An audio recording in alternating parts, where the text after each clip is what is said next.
Hello കൂട്ടുകാരെ, എൻ്റെ YouTube ചാനലിലേക്ക് എല്ലാവർക്കും സ്വാഗതം കേട്ടോ.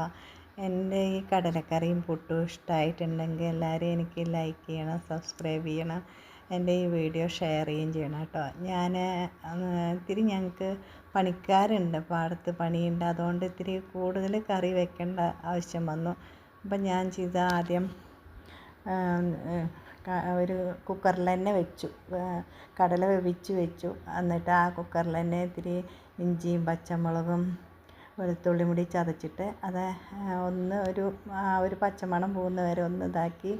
അത് കഴിഞ്ഞിട്ട് സാധാരണ കൊത്തമ്പാലി ഇല്ലേ, മല്ലി, തേങ്ങയും കറിവേപ്പിലയും ഒക്കെ പാടെ വറുത്തരച്ചിട്ട് വെച്ചു കേട്ടോ. പിന്നെ അതിന് മുമ്പേ വലിയ ഉള്ളി, തക്കാളി, കറിവേപ്പിൻ്റെ ഇല ഒക്കെ പാടെ ഒന്ന് വഴറ്റി വെച്ച് അതൊന്ന് മിക്സിയിലടിച്ചു.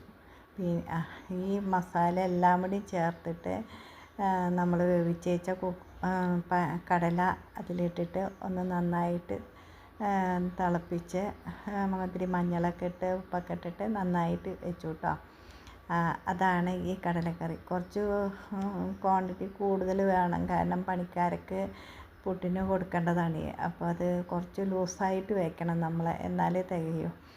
അപ്പോൾ എന്നിട്ട് പിന്നെ കണ്ടില്ലേ, ഇത് നന്നായി തിളച്ച് വന്ന് ഒരുപാട് കട്ടിയാവാനും പാടില്ല, എന്നാലും നല്ല ടേസ്റ്റ് ഉണ്ട് കേട്ടോ. ഒത്തിരി പെരുംജീരകമൊക്കെ ഇട്ടു. എന്നിട്ട് ചെറിയ ഉള്ളി നന്നായിട്ട് വറുത്തിട്ടു. ഇതാ കണ്ടോ, എൻ്റെ പുട്ടും കടലക്കറിയും. എന്തായാലും എനിക്ക് വേണ്ടിയിട്ട് സബ്സ്ക്രൈബ് ചെയ്യണം കേട്ടോ, മടിക്കരുതേ.